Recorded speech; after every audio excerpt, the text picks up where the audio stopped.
Assalamualaikum warahmatullahi wabarakatuh.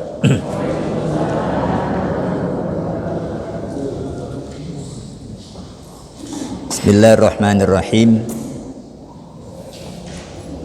Alhamdulillah alladzi bi ni'matihi tatimmus shalihat wa bi fadlihi tatanazzalul khairat wal barakat wa bi taufiqihi tatahaqqaqul maqasid wal ghayat. Wassalatu wassalamu ala Rasulillah wa ala ashabihi wa tabi'ihim wa mawalah.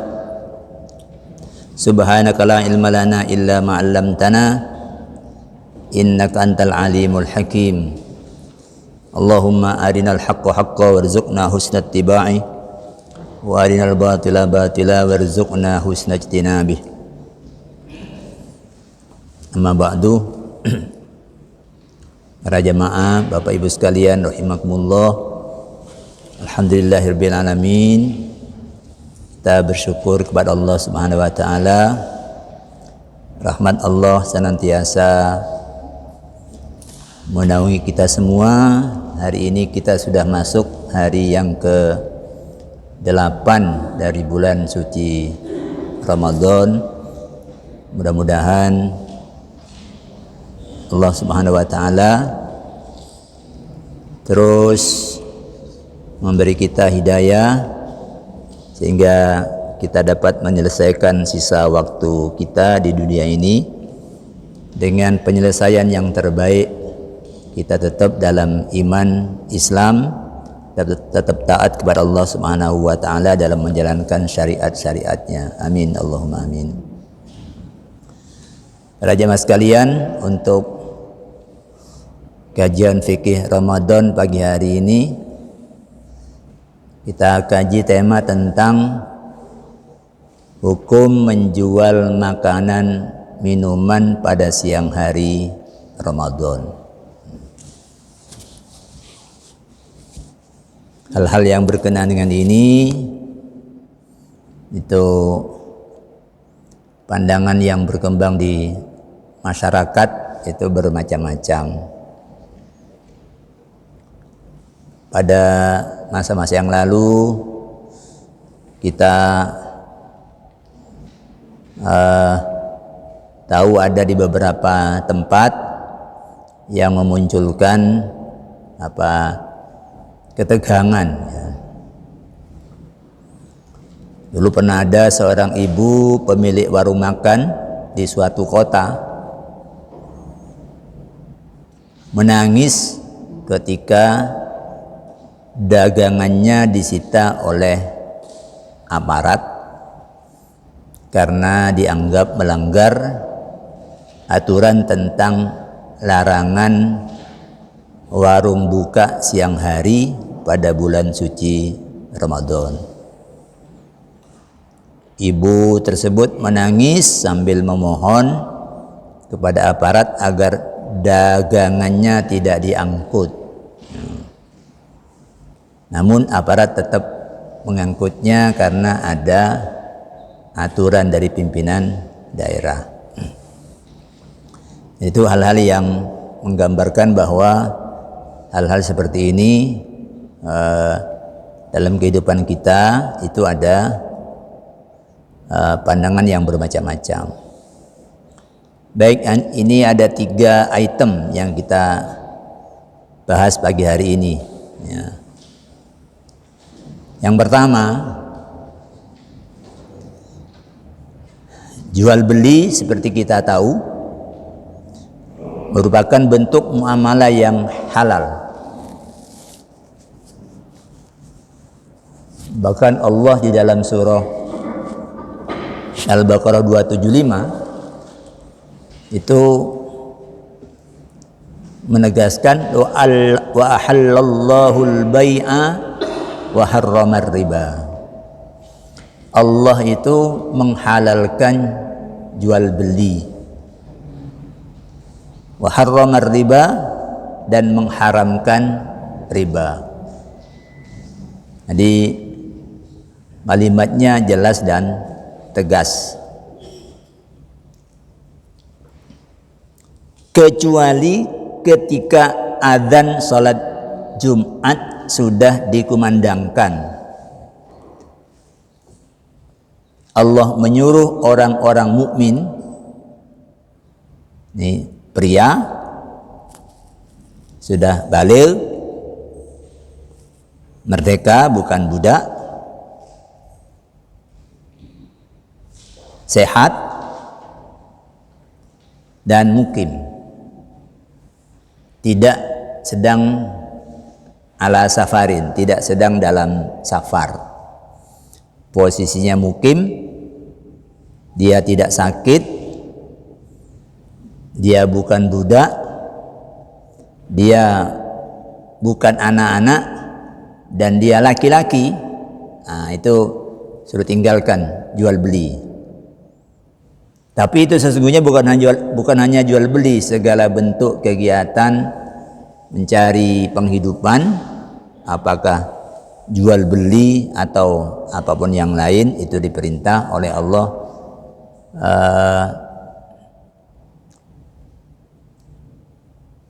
Bersegeralah menuju zikrullah, fas'au ila zikrillah wa darul bai', tinggalkan jual beli. Sampai kapan? Sampai usai sholat.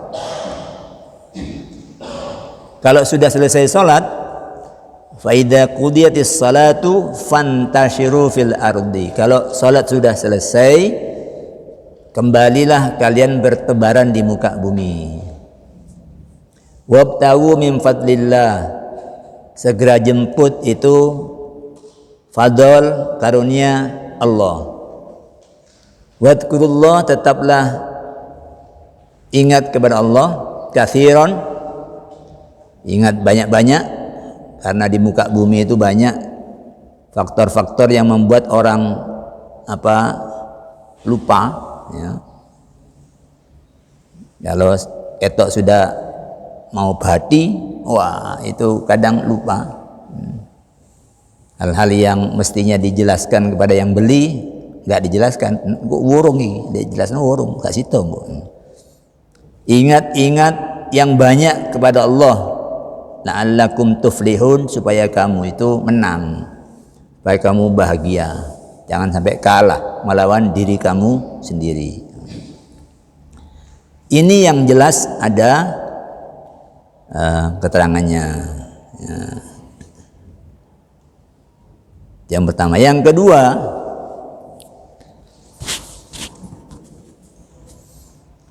meskipun jual beli pada siang hari Ramadan itu hukumnya halal, tapi kalau yang diperjualbelikan itu makanan dan minuman, apakah pelakunya dihukumi sebagai pihak yang membantu orang lain melakukan maksiat tidak puasa? Kalau yang dijual itu semen, betoneser, itu kan tapi nyambung, nggak tapi nyambung. Tapi kalau yang dijual itu mie,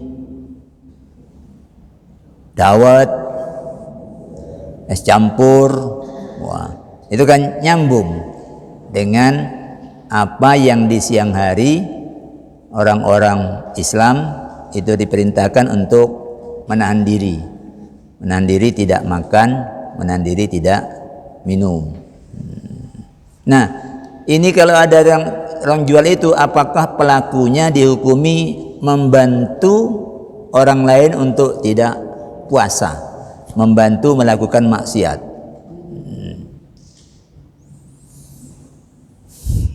Kan ada dalilnya itu, Al-Maidah ayat 2, potongannya di tengah itu ada wala ta'awanu 'alal itsmi wal udwan. Kalian jangan saling tolong-menolong atas perbuatan dosa, wal udwan, dan permusuhan. Nah, itu pertanyaannya, masuk situ apa enggak?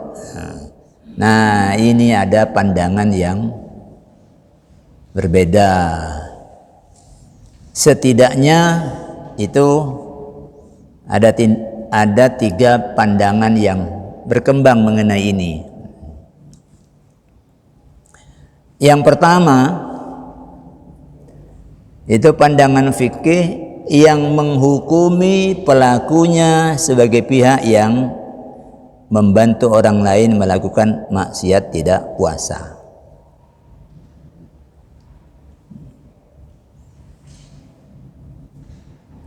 Baik konsumennya muslim maupun non muslim. Jadi kalau menurut fikih ini, orang punya depot, orang muslim punya depot di Melbourne,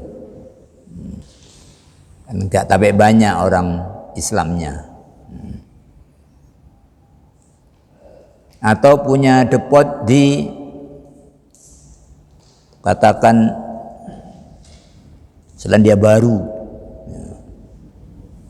yang muslimnya minoritas, itu boleh enggak tetap buka?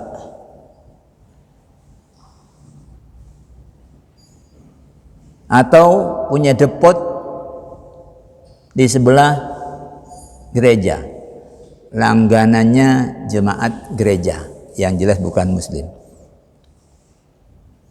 Nah, untuk yang ini nggak boleh, ya, karena bukan hanya orang Islam, orang yang non Islam pun itu nggak boleh difasilitasi untuk makan, ya. Jadi bagi yang pertama ini, orang-orang non muslim itu tetap mendapatkan beban untuk taat pada cabang-cabang syariat. Di hulunya, di pokoknya dia sudah tidak beriman, tapi kan untuk orang beriman di bawah itu ada wajib ini, tidak boleh ini. Itu orang non muslim pun itu diperintah untuk melakukan itu. Bagi yang pertama, menurut paham mereka, non muslim itu ia tetap dapat taklif, dapat beban, bahwa mereka wajib menjalankan kewajiban-kewajiban amali yang dibebankan pada orang yang beriman, walaupun dia tidak beriman. Karena itu ada fatwa yang menegaskan bahwa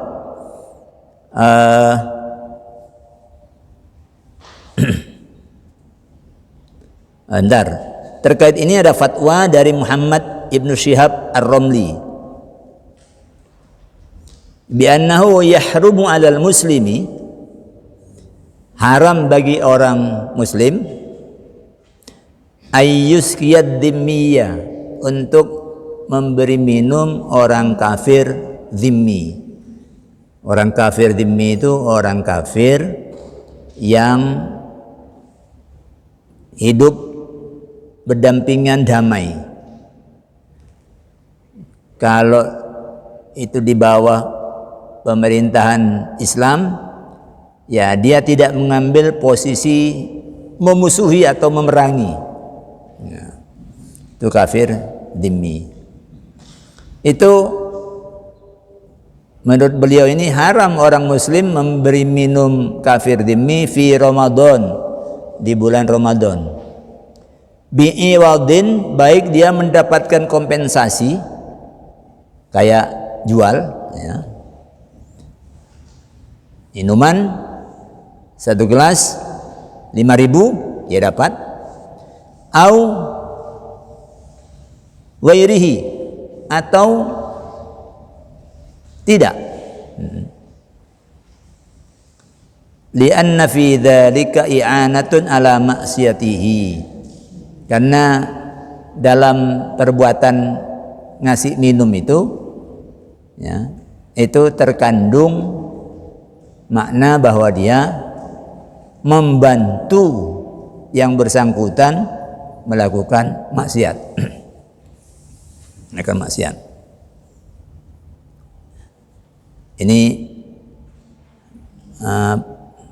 pandangan yang pertama, hingga muncul fatwa ya,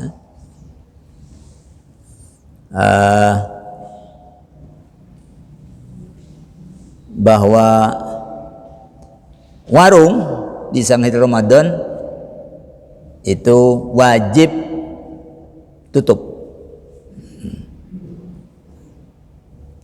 Waqad afta jama'atun min ahli ilmi biwujubi ighlaqil mata'imi fi Ramadan.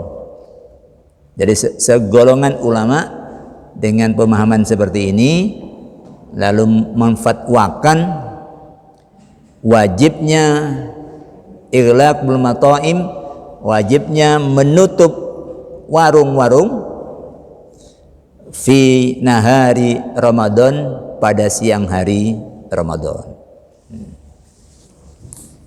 Ini yang pertama.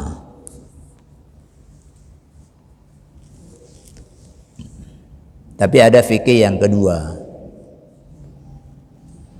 Karena kalau tidak jelas-jelas ada larangan, perintah, itu orang bisa beda-beda pendapat. Kalau kayak tadi itu adzan tinggalkan, jual beli. Nah itu nggak ada ulama yang berpendapat beda. Nah ini nggak ada. Siang hari Ramadan nggak boleh jualan, itu nggak ada. Ya. Maka muncul beda-beda pendapat. Yang kedua, pandangan fikih yang menghukumi pelakunya, yang tidak menghukumi pelakunya sebagai pihak yang membantu orang lain melakukan maksiat tidak puasa apabila konsumen atau pembelinya adalah orang-orang yang kalau pembelinya ini tidak dihukumi membantu orang lain maksiat. Siapa itu? Satu, orang yang tidak wajib puasa. Kedua, orang yang lupa bahwa dirinya sedang berpuasa. Itu kata Nabi, kalau orang makan minum sedangkan dia lupa, ya, fal yutimma saumahu, lanjutkan puasanya. Nah, lah tadi yang dimakan itu, kata Nabi, itu Allah yang ngasih makan dia, yang ngasih minum dia. Lanjutkan. Kadang-kadang begini ini di awal-awal, kadang lupa. Donat sudah tinggal separuh, ingat. Lah itu sempurnakan puasanya, bukan sempurnakan makan donatnya. Ya. Puasanya sempurnakan, yang belum dilek itu keluarkan. Perintahnya bukan sempurnakan makan donatnya. Dibungkus lagi, nanti diteruskan setelah maghrib. Ya. Jangan dibuang. Jangan dibuang. Yeah. Yang ketiga, orang yang batal puasanya. Orang batal puasa itu kan makan kan boleh.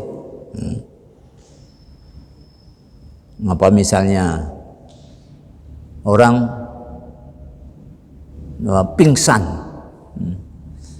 mulai jam 09.00, jam 1 baru siuman, hilang akal, pingsan.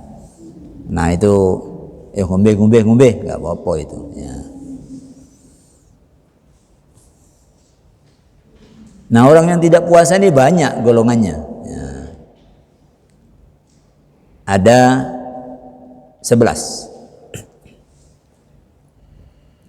golongan yang tidak wajib puasa pada bulan Ramadan. Satu, yang belum balik. Dia anak-anak TK, SD, mungkin SMP sebagian, kelas-kelas 1, kelas 2, itu mungkin ada yang belum balik. Yang kedua, tidak sehat akal, yang suka keliling-keliling, nggak pernah mandi, rambutnya nggak pernah cukur, terus muter, bawa tas, bawa kresek, pokoknya. Nah, itu udah wajib puasa, ya, wajib puasa. Kemudian sakit yang nyambung urusannya dengan poso. Kalau tidak nyambung nggak boleh. Sakit apa iki jentianku nih mau ketatap kecepit lawang terus gak poso, nggak nyambung ini, nggak nyambung dengan urusan poso. Tapi kalau emah ya, atau ginjal yang butuh untuk minum teratur ya. Minum teratur itu setiap jam dia harus minum sekian. Kalau minum kakian, ginjalnya terbebani, maka dia setiap sekian jam minum paling banyak setengah gelas. Nanti setengah gelas. Saya punya kawan seperti itu dulu. Dia tidak bisa puasa dan dia menangis kalau datang Ramadan itu. Tapi sesungguhnya dia dapat rukhsah. Ya, karena hukum syariat itu berlakunya normal. Ketika kondisi tidak normal, berlaku keringanan. Karena Allah menyatakan, yuridullahu bikumul yusra. Allah itu menghendaki kalian itu mudah. Wala yuridu bikumul usra, tidak menghendaki kalian itu sulit. Kalau sulit, ya mendatangkan kesulitan, ya sudah. Yang wajib kamu lakukan menjadi tidak wajib. Ketika itu berlangsungnya lama, ya kamu bayar fidyah. Musafir, orang yang sedang dalam perjalanan.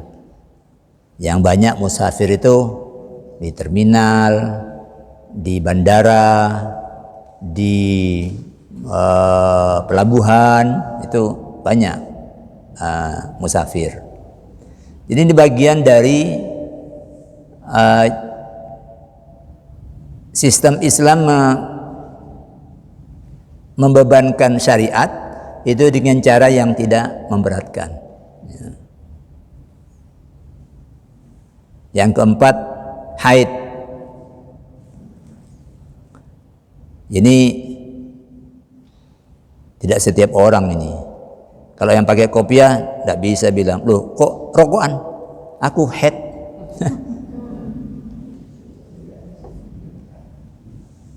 Kalau yang berkerudung, ya ini khusus yang berkerudung ini. Kalau yang kopiahan nggak ada haid itu. Nifas apalagi. Nifas ini yang baru melahirkan.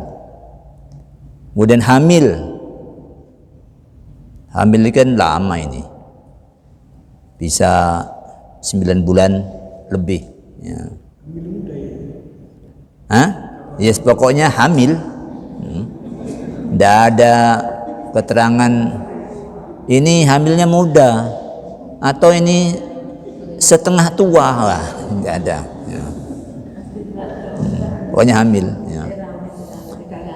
Mungkin panjenengan itu tidak pernah pengalaman hamil ya. Justru hamil muda itu yang kadang-kadang terhadap suaminya itu rindu tapi benci. Kalau ada di dekatnya suaminya itu bau, nggak tahan. Kalau suaminya pergi, kangen. Ya. Itu hamil muda. Nah, itu nggak bisa dirasionalkan itu. Kadang dia sendiri itu ya heran. Lek kaono kangen tapi bareng teko ambune iku. Biasanya lek turung hamil dikempit suaminya kelek mambu itu ndak kroso, iki 3 meter wis kroso. Ya. Itu orang hamil. Kemudian menyusui, kemudian bosong lapar. Jadi di Indonesia itu masih ada bosong lapar itu. Sementara pada pekan yang lalu kita kan pernah bahas bahwa makanan yang disia-siakan di negeri kita itu mencapai 1 tahun 13 juta ton ya. Tapi masih ada orang yang bosong lapar, masih ada anak-anak yang kurang gizi ya. Memang harusnya nggak bisa kalau semua itu pemerintah, nggak bisa, mesti masyarakat. Pemerintah itu ya seberapa sih aparatnya? Di kecamatan itu berapa orang? Kalau di desa itu berapa orang? Dan ada desa yang penduduknya bisa lebih dari 3.000. Aparat di kelurahan itu kadang-kadang cuma belasan orang. Jadi mesti kita yang punya kepedulian. Kemudian tidak mampu puasa ya. Tidak sakit tapi puasa jadi sangat berat bagi dia, mungkin karena usia atau karena memang kondisi badannya yang tidak memungkinkan seperti itu. Lalu yang terakhir, non muslim. Ini beda dengan yang pertama. Non muslim itu menurut yang kedua ini tidak dibebani syariat itu. Sepanjang itu berurusan tidak dengan merugikan orang lain. Kalau puasa, tidak puasa kan tidak merugikan orang lain. Itu hubungannya dengan Allah. Bahkan sekalipun puasa dia itu tidak dicatat ya.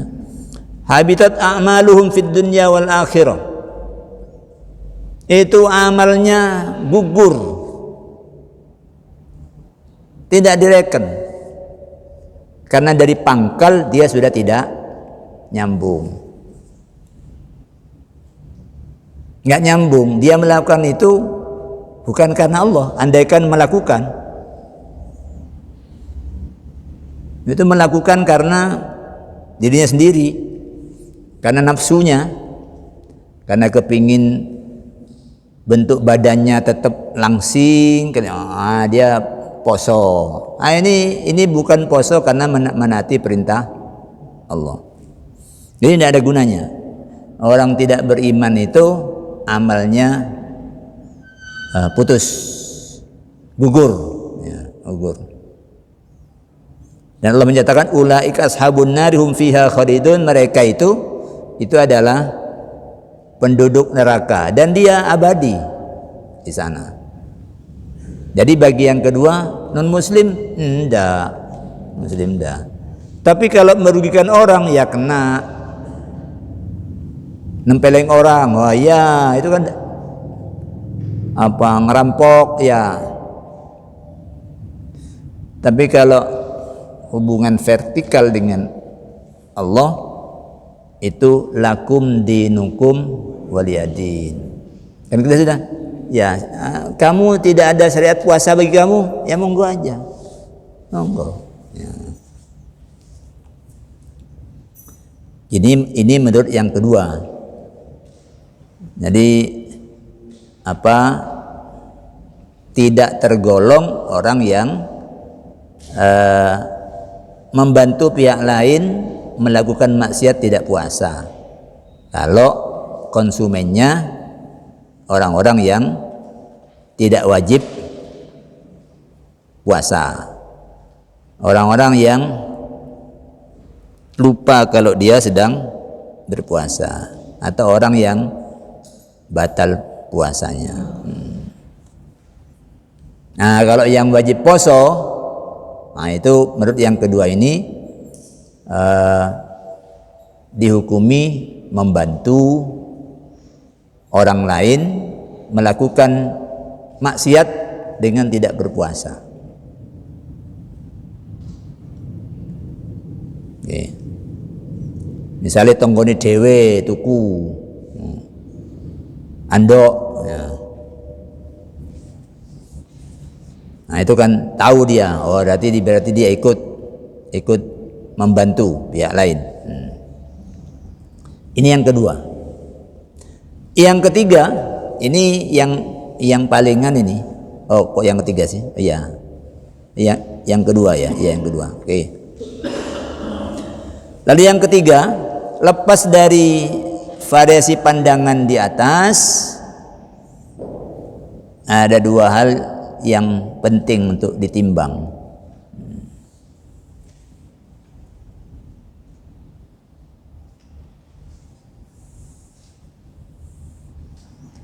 Oh iya, ini saya loncati ya. Ada yang ketiga ya, ada yang ketiga. Yang ketiga itu sama, tidak menghukumi pelakunya sebagai pihak yang membantu orang lain melakukan maksiat tidak puasa, kecuali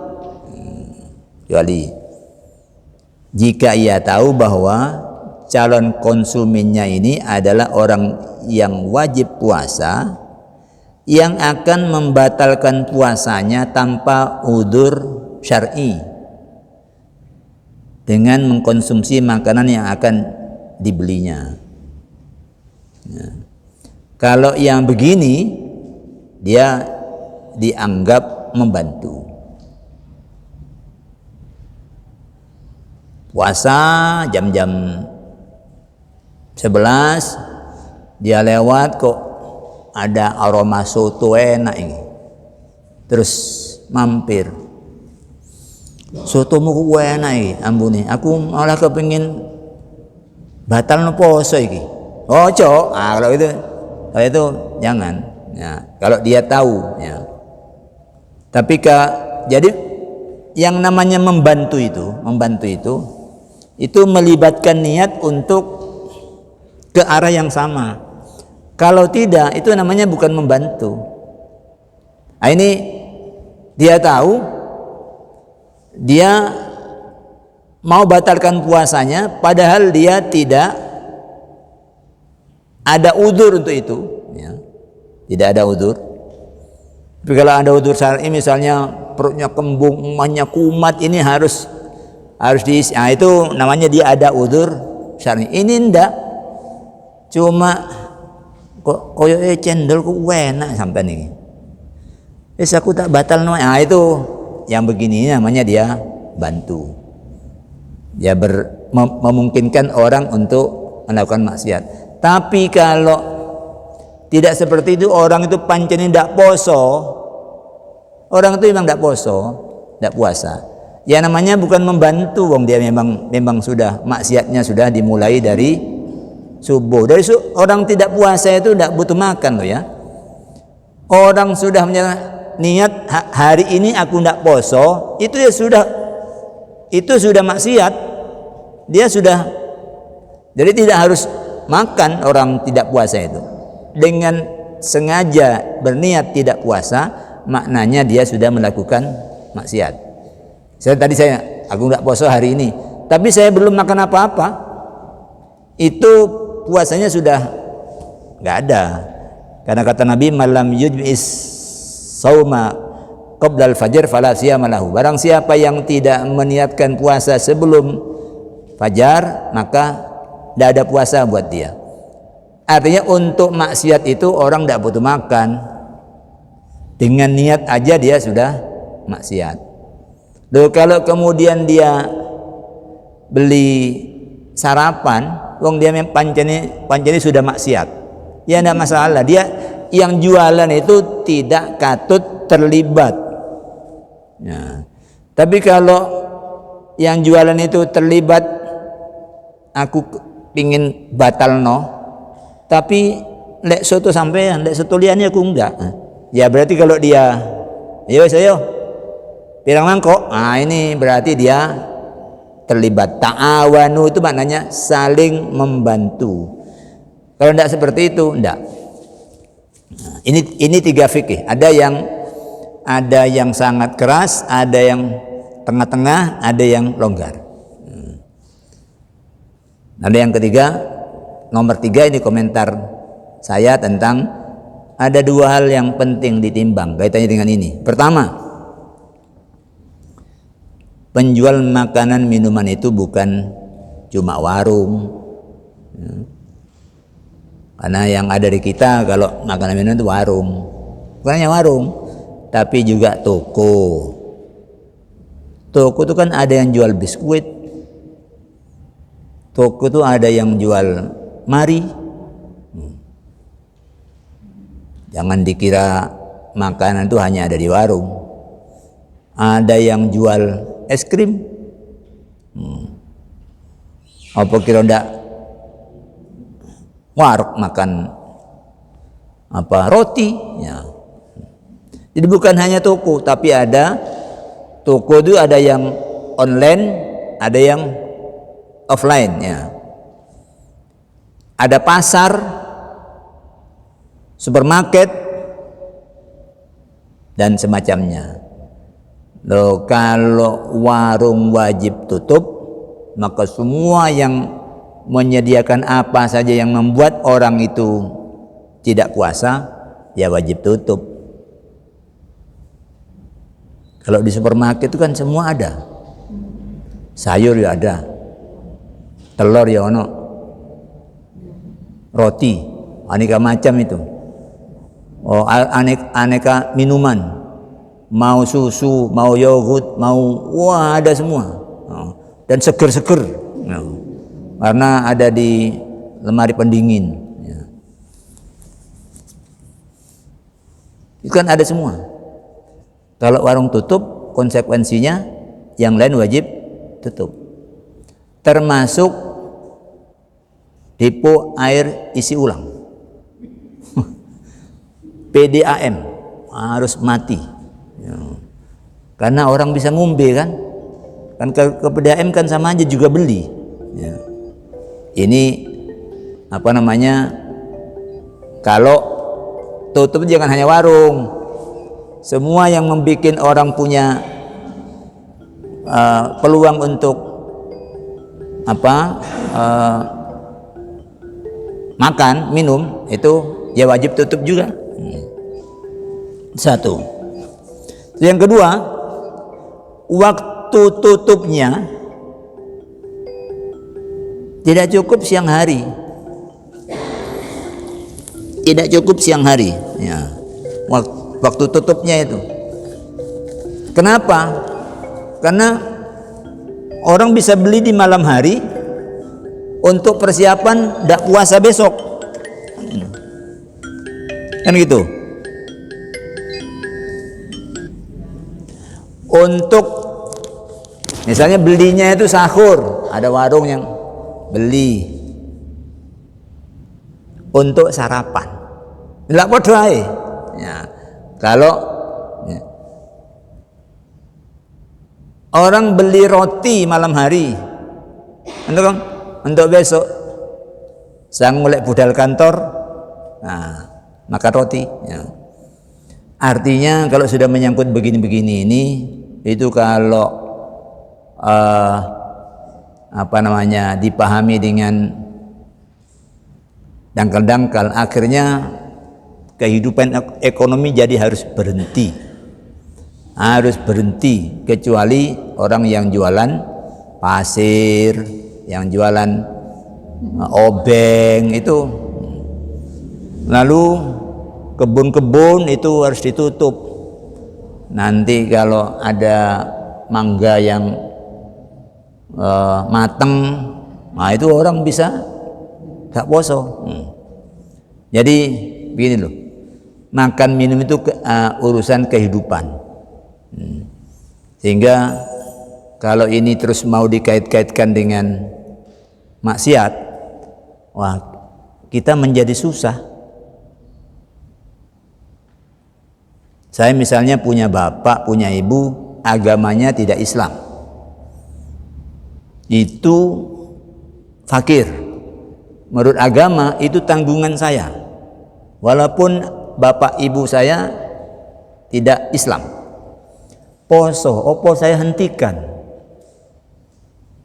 ben mati gak popo, engko siang-siang gak mangan, engko masuk gitu ya. Itu urusan makan minum ya. Terus istri yang kitabiah itu kan halal. Jadi yang agamanya masih sama berasal dari langit itu halal. Yasir Arafat itu punya istri namanya Nasuha.